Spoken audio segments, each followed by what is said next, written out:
kenn mënul wax lépp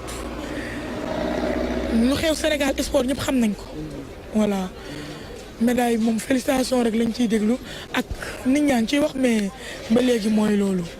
xanaa yóbbuloo leen ko ministre bi médaille yi. ankay médaille bi yóbbuloo nañ ko ministre bi recevoir oon nañu sax bi ñu ñëwee defe naa le lendemain matin la ñu recevoir mais daf ñu wax rek dinañu utal félicité nañu ndéem dinañu utal kii ci président nu mu tuddati sax. audience président. loolu lañ jot a bàyyante ak moom. mais ba tey nag tamit déggaatuñu dara. léegi tey ku la bëggoon jàppale Monica ban appel nga koy lancé. ki ma bëggoon jàppale dama koy wax mu utal ma liggéey wala ñu dimbali ma may ma passeport diplomatique ma dem parce que dafa mel ni man xajatuma Sénégal vraiment parce que ay nit dañ ma fi romb di laaj ndax man la.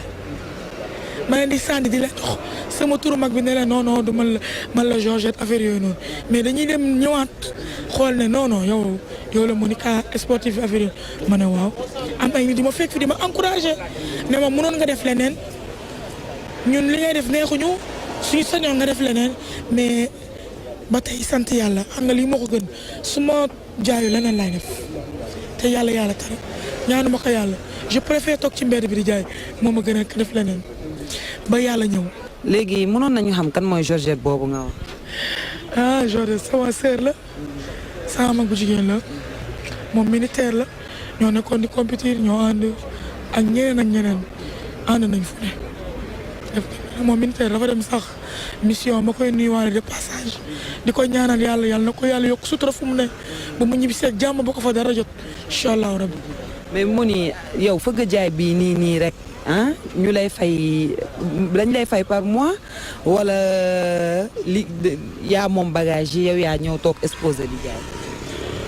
non dama doon liggéey dafa am fu ma doon liggéey ñu arrêté ma au bon milieu de la mois le 18 mars lañ ma arrêté la fu ma doon liggéey ci mairie bi ma ñëw fii fekk fi sama benn xarit ku ñuy wax Mariama nga xamante ne moo ma daan jaay ay drap ay rideau affaire yooyu noonu ma ñëw mu ne tey da ngaa teel a ñëw lu xew client ma ne ko non dañ ma dàq liggéey muy reetaan gëmuma ma ne ko si ma expliqué ko mu ne ma non ma ne ko lan la man dama la woo métier ndax nu ma bon soo fayee ko da nga daan jënd ci man mu ne ma kon Monica xaama boole la ku taxaw ma fekk fi benn xale bu góor mu daan ko mooy ku moom place bi kuy jaay ngóor la tudd fekk ko fi Mariama ne ma xama boole ak sama càmmiñ bi nga koy jaayal mu lay fay par journée ma ne ko waxal waaye mu ne ma kaay jaay mu ne ma su la dérangé wul ma wax ma ne ko man dara dérangé wu ma ne ko man naa yor rek parce que man soutien de famille la ñun ba Ziguinchor la ñu dëkk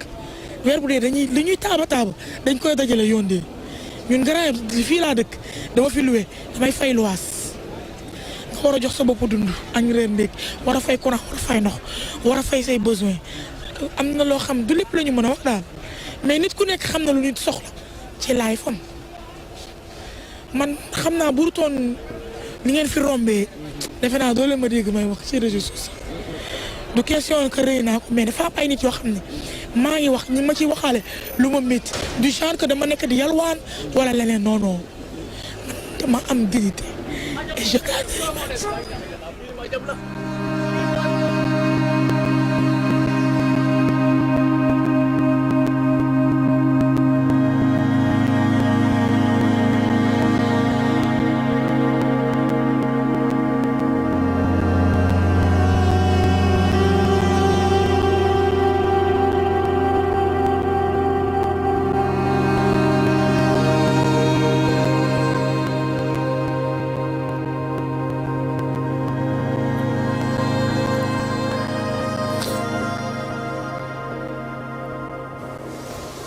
C'est dommage. Ouais. Franchement.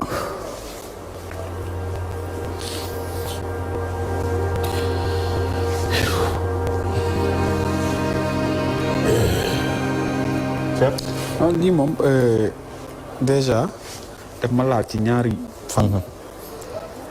ci premier fànn bi mooy dafa am débat bu ñu fi débattroon. ma soulever fi benn question c'est l'assistanat social.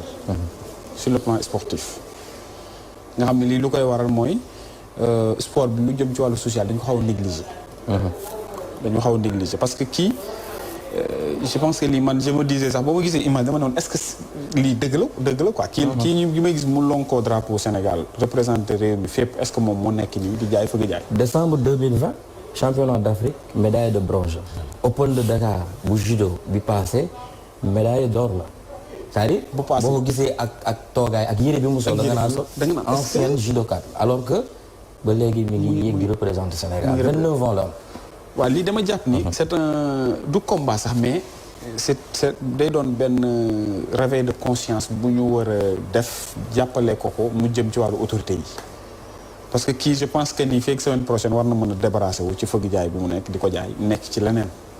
monsieur Omar xam nga lan mooy problème bi xam nga Monica la tey y a combien de Monica d'abord man jàngat bi ma ci am mooy jaay fëgg jaay métier bu noble la ak leneen yëpp métier bu noble la mais ku mel ni Monica passé ci temps ci enfance am yëpp ci wàllu judo ci wàllu arts martiaux di défendre Sénégal. tout à fait surtout la défense des couleurs di jël drapeau Sénégal di ko yóbbu fu ne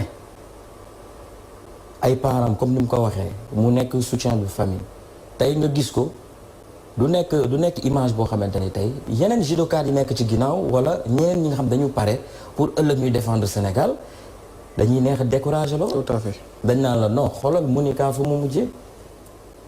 fëgg jaay la bu ko jox nga ne kon man comme fii laay mujjee xaaral ma dem continuer def loolu donc bu yàggee rupture day am Sénégal dootul amati des champions ou bien des champions yoo xam te ne tey ñooy taxaw di défendre les couleurs nationales te lii du Monica kase de dama ko yàgg di wax ñu ne ma li nga nekk ci famille arts martiaux moo tax mais médaille dama lay wax karaté dem na fi championnat d'Afrique dem ñëw li ma wax dama ci am lu leer de dem ñëw championnat d'Afrique indi 18 médailles bi ñu ñëwee le ministre moo leen recevoir boobu ñu ngi war a def pose première pierre bu Diamniadio bi stade olympique omnisport bi leen recevoir ñu ne ministre da leen di recevoir le président de la fédération sénégalaise bu karaté argent de poche bi mu yoroon le lieu bus comme dañ ne ministre bi de bu combattant yi wàccee rek dañuy dem directement mu recevoir leen maa la wax lii benn confident la le président mi ngi may dégg El Mokhtar moo yëkkati argent de poche am jël bus loué ko lépp te la mu yoroon yëpp yaakaar ni bu ñu demee en retour dañuy am loo xamante ni xale yi nàmpaay mais bu ñu demee dañ leen a jox rendez-vous ñu dem pose première pierre boo xoolee image équipe nationale bu karaté mi ngi fa woon ba tey ba sànq Fouris daal lu xëddeen xale yi bu ñu gañee médaille xam na leen di wax félicitations point un point c'est tout. Mais qu'est-ce que le président de la fédération fait encore au niveau de la même les primes. Non, dama ne. waaw waaw. Est-ce qu'en voyant ces images-là, président fédération war na fa def 2 jours à la tête de la fédération. fekkente ne véritablement nous sommes des humains. C'est une question que je me pose. Tout à fait parce que c'est lui qui doit porter. Est-ce qu'il doit faire ce combat 2 jours à la tête de cette fédération? Su ma nekkoon à sa place je démissionne, je rends le tablier. Mais attends, Sam Biag, il y a 2 choses. Est-ce que les présidents de fédération sont des praticiens? Ça c'est Monica. Ah. Xoolal le temps entraînement bi rek. boo jógee fii. il faut manger. lan lay lekk lii. xam nga solution bi lan la genre yu mel nii bourse la ñu war a am comme ni ko yow Manick amee ak ñeneen ak ñeneen. man damay def de côté. yaa ngi comprendre. man damay def de côté bourse ak yooyu. mais dama la ne quand tu gagnes une médaille même si tu ne gagnes pas tu es sous les couleurs de l'équipe nationale. sa fédération. man su ma nekkoon sa fédération dama la ne Wade il doit rendre le tablier. Ça c'est une honte. Il a balafré notre sport. Il a atteint la dignité de notre sport. kon ñi def armation yëpp dinañ tekki seen i ndomba tànk. xamul tax y a des choses yoo xam ne athlète bi mais pas toute chose malheur est bon. non attends xam nga tey fédération yi dañ leen a jox ay pouvoir. ministre bi non dañ leen a délégué de pouvoir. xam nga moi je suis dans une fédération Pape. voilà Pape moi je suis dans une fédération. amul benn président de fédération buy taxaw naan dañ ma dem fëgg ñoom jox ma. ñoom ñoo ñëw yow yaa ko dem wuti. tu as battu campagne tu as dit tu veux être président de ça et ça et ça. ngay xëccoo. sous la tutelle du ministre des sports. mais boo mënul moom laa lay wax. moo tax ma la wax la ko ma ne la boo demee bay laaj fédération. dafa am loo xamante ne tu es délégataire de pouvoir yow boo nekkee délégataire du pouvoir yow yaa yore tout ce qui est mission de cette fédération yaa war a am feuille de route. mais Biagui je suis désolé mais tey fédération sénégalaise bu football est-ce que Augustin moom mooy gérer les primes. oui wala yeneen ak yeneen. oui Augustin moo koy joxe. oui wala le ministre. xam nga je vais te dire le problème. ma bëgg wax ni responsabilité bi ça dépasse même les présidents. non ça ne doit pas dépasser man dama la ne le premier. en tout cas la première personne xam nga l'équipe nationale de football. la ñu jox équipe nationale de football. bi nga xamante ne médaille d'argent la au championnat d'Afrique. bi ñëwee ñaata la leen jox ku nekk 20 millions. ku leen ko jox le président de la République. Augustin Senghor au niveau de la fédération ils ont donné combien ñaata lañ joxee ci prime. parce que kii bu amoon 2 millions de prime du toog fi di jaay. même pour les petites catégories keroog ñu ngi leen di jox kii. c'est-à-dire athlètes yi war a voyager di am problème mu ticket. bu ñu sélectionné dañuy obligé. fédération bu ko def waroo nekk président fédération. je pense il faut ñu revaloriser arts martiaux en général quoi. parce que bu dee yemul ci judo yeneen arts martiaux yëpp ñu ngi am ay difficultés sur le plan de l'existence am na ñoo xam pour ñu entraîner sax c'est tout un problème. léegi suñu tollee nag ba nga xamante ne athlètes yu dem défendre parce que c'est diplomatique en fait. le fait que Monica lañ gis nii de man xam naa ci des cinquantaine yoo xam ne tey su ma la doon indi ñuy dund. c'est-à-dire il faut ñu teg benn mécanisme moom dañ leen di encadrer. même bu ñu nekkee nii athlète ñu jox leen bourse mettre leen ci condition xam dañuy entraîner di. mais encadrement c'est-à-dire suñu paree foofu ñu accompagner leen. mais effectivement loolu yëpp mën na dans le système. loolu yëpp mën na mais gis nga tey par exemple ay yoom Binta Diédhiou nga baal ma ay yoom Binta Diédhiou yow màgget ak ñooñu mais lan lañu obligé def am nañ bourse mais bi ñu demee dañu toog après lan lañu def seen reconversion mooy lan dañuy def coaching préparateur physique mais dañuy toog foofu duñ ñëwati alors que ñoom moment bi waroon na fekk ñu rejoindre ak ñëw mais loolu liggéey boobu je pense qu'il faut mu doon un travail bien structuré c'est-à-dire xam nga les fédérations am nañ ci tuuti part de responsabilité. non du tuuti sax lu bari. bon c'est vrai que les arts martiaux sont malades en général quoi mais il faut que les fédérations ñu ñeme taper sur la table pour revendiquer. là je suis d'accord là je suis d'accord parce que le plan le fait de représenter son pays ci benn compétition pour soo ñibbisee c'est facile pour nga revendiquer parce que ça te revient de droit en fait nga porte drapeau national du Sénégal dem gagner ay médailles ñëw rentrer brodouille franchement je pense que. te tey bu jëloon nationalité tey. waaw les débats vont s'ouvrir. ñoom ñooy njëkk a taxaw xam nga gis na lu mu wax nii. xam nga kii tey ku ñëwoon jox ko nationalité. mais dafay nangu day dem te bu nangoo après ñu joxoñ ko. baaraamu tuuma. à l'athlétisme là il y a quelqu'un qui l'a fait récemment c'est Lori Fiscal je voulais son nom. mais li mu wax nii léegi. mais tu penses que quand tu as une fédération il faut savoir la cartographie de tes athlètes kenn ku nekk war nga xam ci lan la nekk. ci li mu nekk ci noonu nga koy motiver ba mën a am performance mais bu fekkee ne xamoo ci lu ñu nekk yow lan mooy sa existence foofu man foofu lay waxee. aujourd'hui le ministère ne peut pas savoir que kii mu ngi jaay fëgg jaay ministère ne peut pas savoir que kii lan mooy liggéeyam. kenn doon fii la feebar. effectivement structure. mais après kan moo ñëw après kan moo ñëw c'est-à-dire xam nga tey structure sociale. mooy mën a def le ciblage déjà. parce que lii c'est scientifique ah. c'est un travail très scientifique. da nga ne sànq am na ñu bëri ñuy souffrir mais dañoo bëri. trop mais tant que tu n'as pas des techniciens qui seront en mesure de faire ce travail là. athlètes yi ñu topp leen bu ñu nekk en compétition bu ñu nekk en activité ba bu ñu bàyyi en activité nga ciblé leen xool seen ay difficultés topp loolu di ko càmbar tant que defoo ko de façon scientifique doo ci mës a génn. te je pense qu'au niveau du ministère bu dee am na ay services sociaux tamit gëmuma ni ñu ngi fonctionner nu mu war. c'est-à-dire loolu foog mu am une politique sportive de manière globale. boo xam ne daf leen di topp au-delà même aspect sportif bi. aspect social bi ak seen activité personnelle. c'est très important parce que en Europe lii du fa am. tey fédération athlète bu mu neex tey kii mën a nekk menuisier kii mën a nekk mécanicien kii mën a nekk commerçant. tout à fait mais aussi tey bu koy def peut-être aspect social ak mécanisme bi koy permettre mu. mën a séddee lool dugg ci mécanisme moo xam te ne purement sportif la mooy mu chargé à l'encadrement des champions yi ñu war a ñëwaat ak yooyu te loolu il faut nga jàll ci say diplôme ci coaching jàll après et cetera mais bon on va laisser la dame se prononcer c'est dur c'est dur c'est vraiment voilà ça fait chaud ça fait truc au cœur mais bon loo ci sànni en tout cas c'est une situation qui est très déplorable très déplorable mais après moi je me dis que ni tey ministère des sports wala état mënul ku nekk mu xam ci li mu nekk donc comme vous l'avez dit tantôt bu fekkee fédération sénégalaise de basketball mu ngi lijjanti ñi nga xamante ne ñoo nekk ci wàllum basket ñi nga xamante ne ñoo nekk ci fédération athlétisme nekk ci ñi nga xamante ne ñooy athlètes yi di leen suivre je pense que loolu noonu moo gën a important gisoon nañ fi kaawu kenn doy te je pense que bii du nekk dernier cas dinañ déggaat keneen ak keneen